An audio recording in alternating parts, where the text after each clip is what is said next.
দীর্ঘ 77 ঘন্টা পরে অবশেষে কর্ণফুলী নদীতেই মিলল নিখোঁজ জিশানের লাশ।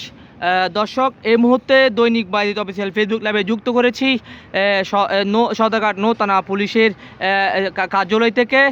গত 4টা জানুয়ারি বিকালে আনুমানিক 4টা নাগাদ কর্ণফুলী নদীতে যে মাছ নামাতে গিয়ে দুর্ঘটনাবশত পড়ে নিখোঁজ হয়েছিল জিশান।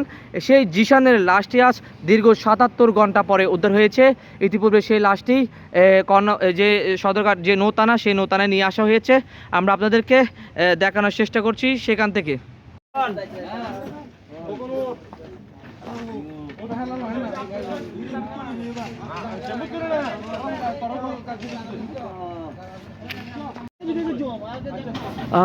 দর্শক, আমরা এই মুহূর্তে যেটি দেখছি, জিশানের লাশটি উদ্ধার করা হয়েছে অ্যাম্বুলেন্স সহকারে। তার যে পরিবারের সদস্যদের নিকট সেই লাশটি হস্তান্তরের যে বিষয়টি, ইতিপূর্বে সেই লাশটি তার যে অ্যাম্বুলেন্সে তোলা হয়েছে, অ্যাম্বুলেন্সে তুলে লাশটি ইতিপূর্বে তার বাড়ির দিকে নিয়ে যাওয়ার যে প্রক্রিয়া, সেটি দেখা যাচ্ছে। এখানে কিন্তু স্থানীয় চেয়ারম্যান, মেম্বার এবং জিশানের পরিবারের সদস্যরা এসেছেন।